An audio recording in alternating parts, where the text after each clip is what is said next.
Hello, good afternoon and welcome to Election Brief. And coming up today, campaign trail heats up today as the opposition MPP seeks to make further inroads in the governing NDC stronghold in the Volta region, whilst the NDC storms the eastern region, vowing to capture half of the votes there. We will get live updates from our reporters. Accra High Court to rule on Friday whether or not the PPP's Dr. Papakwesi Nduom should be allowed to contest the presidential elections. But why are his lawyers threatening to take the matter up to the highest court of the land? We have details for you. Stay with us for all this and much more coming up in the next 20 minutes.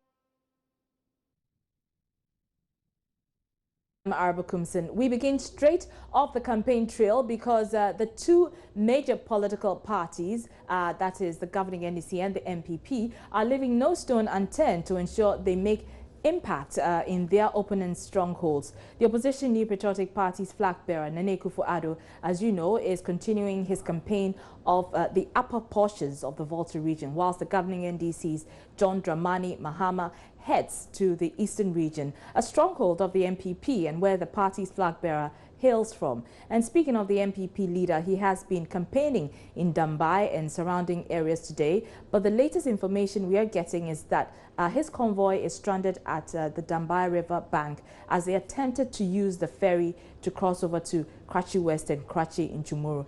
Let's get more details from Fred Kwame Asare, who is a Volta regional correspondent and following the MPP convoy. Good afternoon to you, Fred.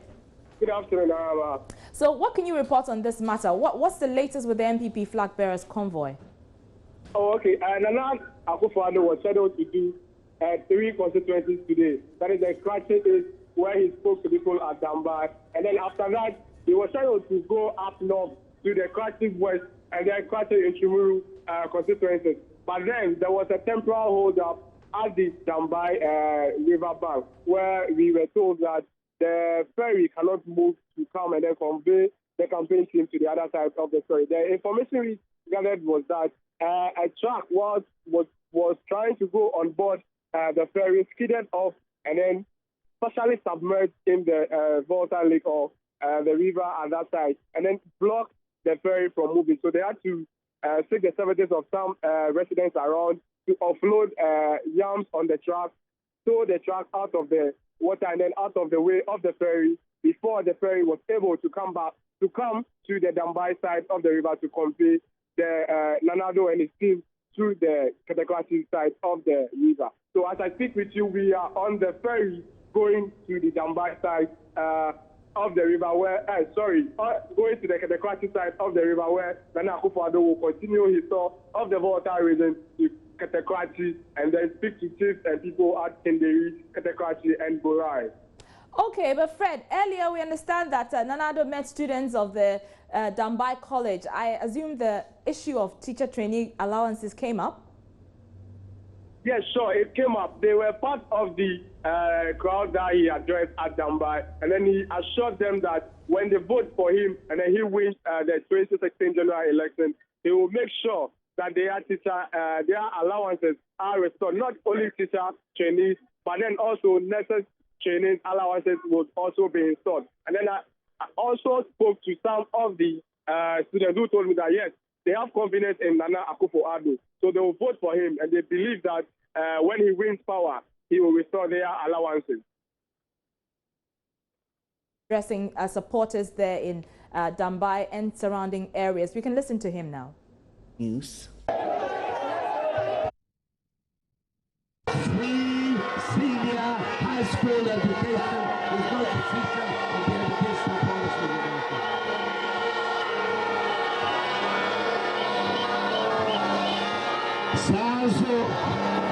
And a teacher training, the nursing training allowances that were paid into forced time are going to be restored for the teacher trainees and the nurses.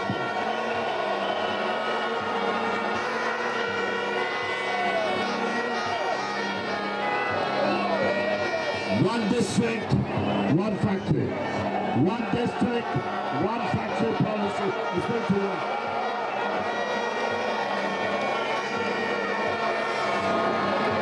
South Africa is the northern part of Ghana, northern regions. The survival of the northern part, Ahakaho. We're going to put irrigation systems in every village, one dam, Makato, and Usoba, Yababa, the boost our agriculture.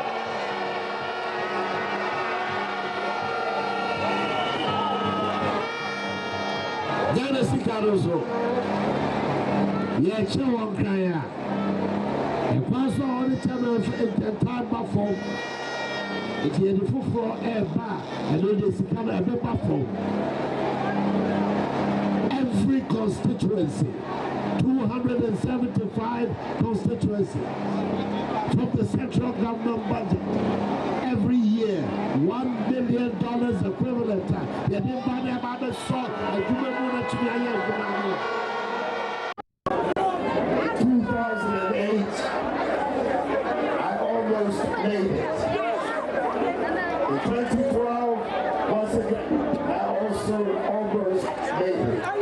This is my third attempt at the presidency of Ghana. I want the support of the people of Bako, President Mahama says that I should stop begging the people of Ghana to put me in office. I want him to listen to me today as I speak here in Bako. I am not going to stop today. I'm not going to stop tomorrow.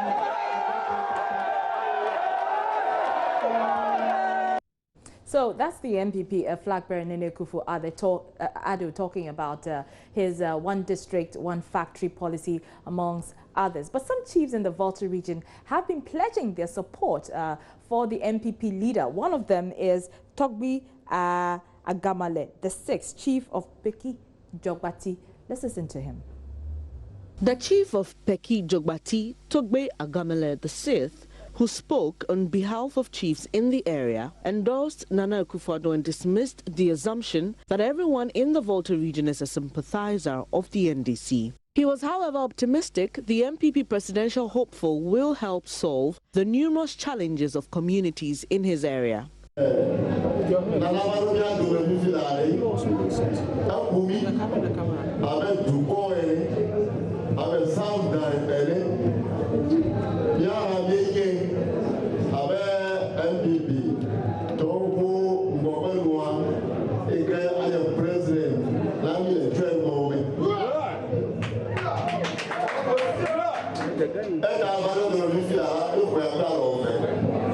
Nadu respects us and we respect him and have accepted him wholeheartedly.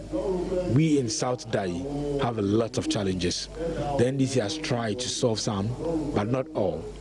We're optimistic Nana Akufo-Addo will do it for us when he wins the elections. We support Nana and know he can help us. That is why we want to lay our problems before him. Road network on the Peki Training College campus is very bad, and we'll be happy if Nana and the MPP will consider constructing it for us.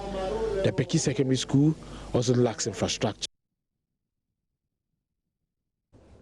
Now let's turn our attention on the NDC, which is also focusing its efforts on capturing as many votes as possible from the MPP stronghold of the Eastern region. President Mahama is today headed there, and the region, the party is seeking to get half of the 33 seats, which the MPP currently holds 26. The campaign there is dubbed Chempe, to wit, divide equally. Here is Communications Minister Dr. Edward Omani-Boama, throwing some more light on the president's visit. The campaign for the election is on. President Mahama is going to the Eastern region. We will continue to work very, very hard to improve on the gains made so far. In the last 3 years plus, the president is not saying he has converted Ghana into paradise, but every objective person who is assessing will appreciate the fact that on the Human Development Index, Ghana is second only to Cape Verde in West Africa. We are far ahead of Cote d'Ivoire, we are ahead of Nigeria. You admit that in terms of mortalities, maternal, infant, under 5, and all, it is also on a downward trend in terms of life expectancy. That is also increasing. We are developing infrastructure, creating opportunities for more jobs and all. And so we believe that the good people of Ghana will vote for President John Dramani Mahama for him to begin his second and final term come January 7, 2017. So that's Communications Minister Edward Omani-Boama speaking earlier on the Super Morning Show, Joy FM Super Morning Show. But let's stay on the issue of the party's intent to capture as many as half of the seats in the region. Here is NDC campaign spokesperson Joyce Barr-Motgari. For the Eastern region in particular, they set the agenda 50-50. It is actually couched which means divided into two, or in equal parts or in equal portions or what have you. So indeed, the people of the Eastern region, the party representatives on the ground, the campaign team, each and every individual appointee in government who hails from the region has been working towards achieving the target of a 50-50% result, 50 for President Mahama and of course for the NDC. So we're still pursuing the agenda 50-50. And this week, President Mahama's tour of the Eastern region would certainly enhance this agenda and, of course, see it pretty much to its likely conclusion. And indeed, talking about the agenda 50-50, what is the target for parliamentary candidates there? How many seats is the NDC looking at getting? Well, you do agree with me that if we're looking at 50%, it means we're looking at 50% across board. So we are also looking to improve upon our performance in the Eastern region in terms of our parliamentary representation as well. Presently, the National Democratic Congress is the majority in Parliament.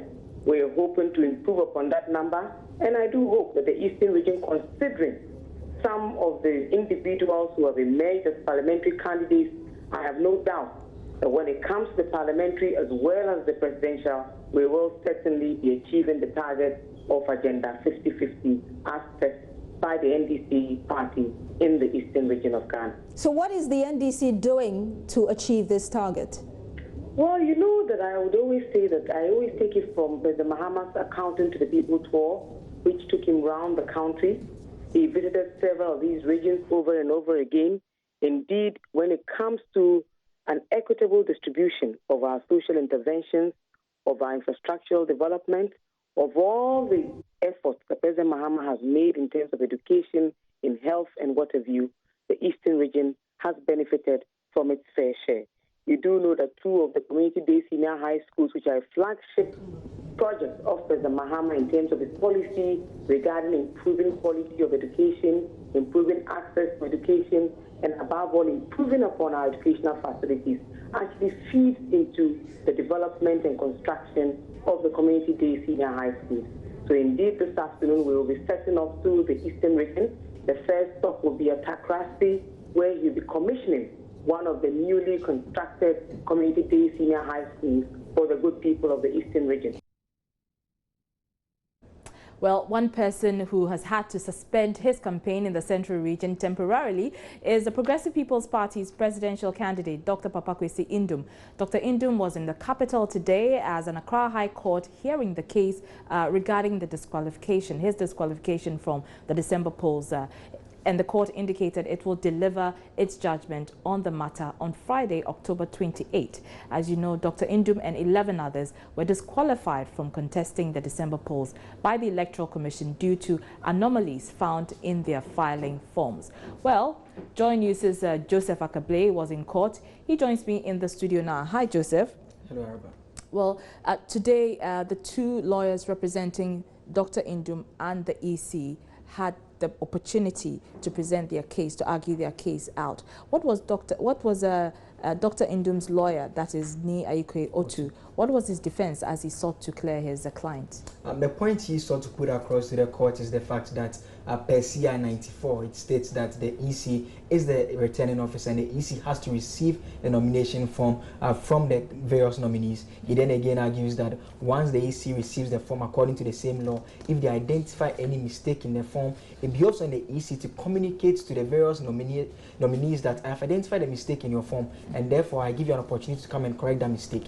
If the nominee fails to correct that mistake, it's then that the commission can decide to disqualify that person. So his point was that throughout the entire process, when Dr. Nduom presented his form to the EC at no point in time communicated to him that there was a mistake in his form and that he should come and correct it. The only time he heard from the EC was after the commission announced on air during a press briefing that Dr. Nduom's form has been rejected by the Electoral Commission. So that was the main leg of his argument. But he goes further to make a point again that the commission in actual sense didn't even state a period of nomination as required by law. He says the commission only mentioned that on 8th of September, come and pick nomination form. Again, on 29th and 30th, you have to present the form.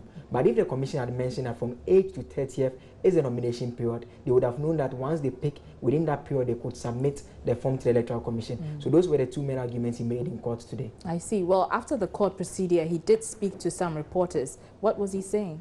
For lawyer Iko, he maintains that he's very confident that they've made good arguments and they'll get a ruling in their favor. But if that doesn't happen, he'll be heading to the Supreme Court. Right of the courts to direct administrative bodies the way they should act is, if you like, codified in Article 23, that if you fail, to act fairly in the way you are supposed to act as an administrative body, then the court can direct you, because all it says is that the persons aggrieved thereby can come to court. So you heard the court saying, are you saying that he cannot come by way of certiorari, a power given to the court under Article 141? 23. You understand? And 23 combined. So it's not a big deal. The petition doesn't make sense, one bit of sense to me. An election petition is after you've gone through elections and you are not satisfied. Then you go to court and the procedure is file a petition. I am saying you have breached your rules. You've not given me the hearing. So I'm coming by way of certiorari to have it quashed. And you say I should go and file a petition. How? I mean, it's going wrongly. It's wrong. That was what the law provided. Is that what the law? You tell me, you said that it's very clear. So is that what the law provided? The law provides that when I present my forms, look through. If you find anything wrong, give me an opportunity to correct. If I fail to correct, then you do the endorsement, give it to the EC, and within 7 days, let the EC take a decision. I print my forms to you on the 30th. Oh, sorry, on the what, 30th. You accept the forms. You told me nothing. Go. You will hear from me. Then on the 10th, the only hearing is that I have been disqualified. Have you acted according to the law?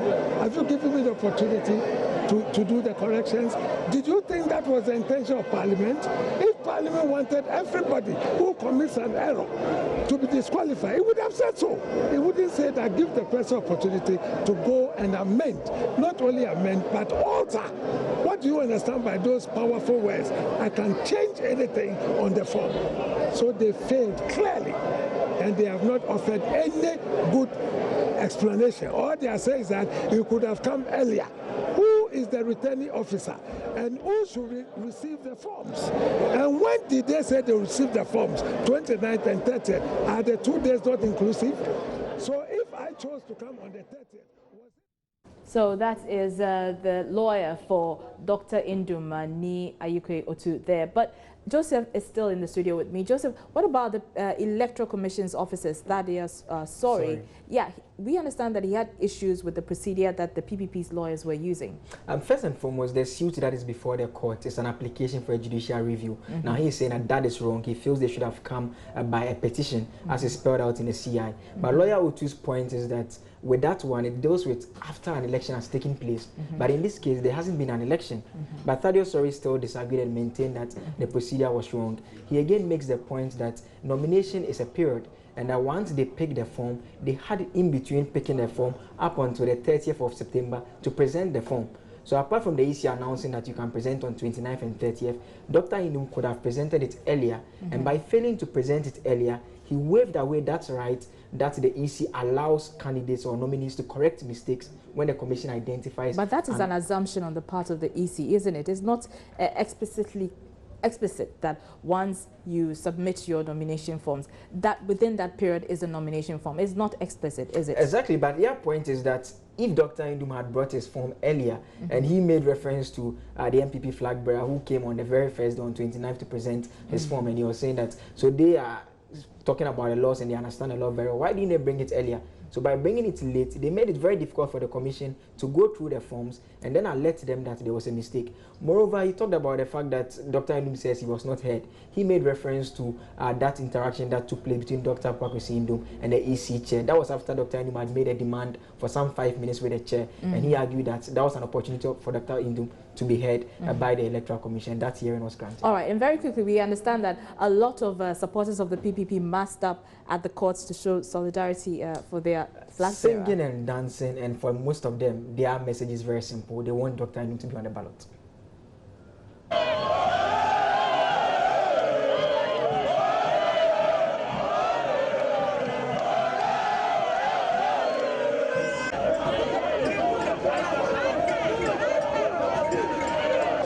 To support Kwakwesi Nduom because we are tired of NDC, NPP, and we want a change this time around.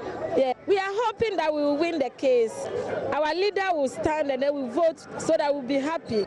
For Batra West, we are waiting for our leader to win this case, and we are hoping for the best. So we want prospective government, not incompetent government. We want to rule this country very well. We want competent government. That's why we are supporting Dr. Kwakwesi Nduom.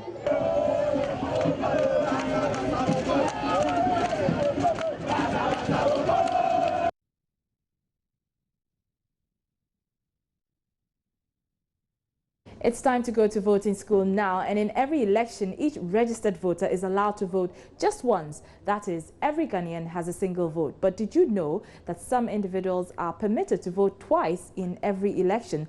There's more in today's edition of Voting School. In previous editions of the Voting School, we explored how individuals who were too sick or for some other reason cannot be present at a polling station could have a proxy, that is, another person, vote on their behalf. Once the proxy is a registered voter, they too have a vote. Thus, the proxy will be allowed to vote twice during the election, one for themselves and another for the person who appointed them proxies. The election regulation CI 94 says a voter shall not cast more than one vote when a poll is taken except appointed as a proxy. Subject to the provisions in transferred voters list, special voters list and absent voters list, a voter shall vote at the polling station allotted to him or her.